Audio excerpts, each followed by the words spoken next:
Hey y'all. So today let's actually move into I am never alone. So let's define alone. Having no one else present. It's a pretty simple definition. And alone is very understandable, right? We understand the concept of being alone. Having no one else present. Loneliness is a terrible feeling, one that you can experience even in a crowd of people. Have any of you ever felt like that? You walk into a room full of people that you know even, and you just feel alone, like there's still no one with you. So though we experience emotions, we cannot allow ourselves to be ruled by our emotions. Satan loves to isolate people. He will twist and manipulate words to paint a picture that shows us alone. He argues that God is not concerned with our best interests or that he is keeping something from us. Does that sound familiar? That was Genesis 3. Remember, I'll just go there and read that real quick. Y'all know I love going to Genesis.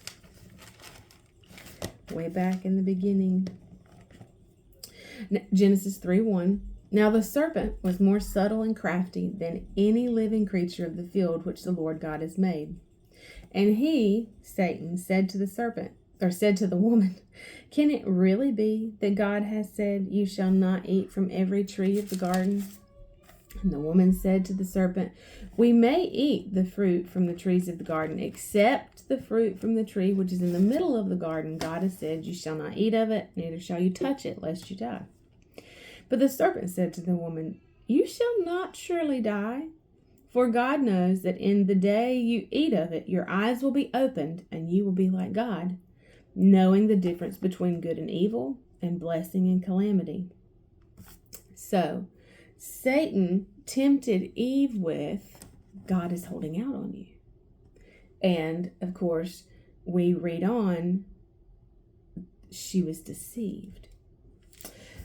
So, maybe you've heard that, that God's not concerned with your best interests or he's holding out on you.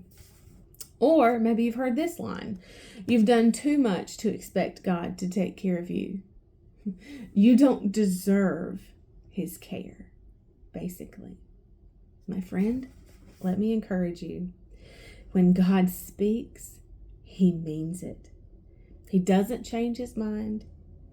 When he speaks, there are no more questions. The issue is settled. Hebrews 13:5 says, for he, God himself, has said, I will not in any way fail you, nor give you up, nor leave you without support. I will not in any degree leave you helpless, nor forsake, nor let you down, relax my hold on you.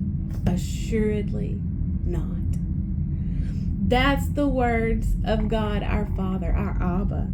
In the original Greek, the word forsake is preceded by 3 negatives. I will not, I will not, I will not in any way fail you, nor give you up, nor leave you without support.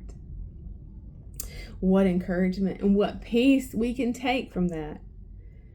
God, Elohim, El Shaddai, Yahweh, Elyon, Jehovah has given his word that he will not leave you.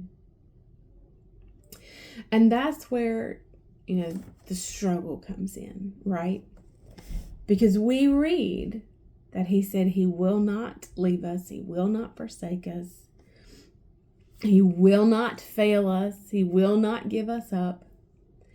And yet Satan is pressing in, he's pushing with the emotions of loneliness. And so this is one of those times where Paul tells us in Romans 12:1 to be transformed by the renewing of your mind. So if you are experiencing those emotions of loneliness and being alone, I encourage you today to get this verse in front of your eyes and meditate on it. Say it out loud throughout the day. He will not leave me or forsake me. He will not leave me or forsake me. He has not left me or forsaken me. I am not alone. And we have to renew our minds. We have to change and correct our minds so that our emotions can be based on truth rather than deception. We'll pick up here tomorrow. I'll see you then. Bye, y'all.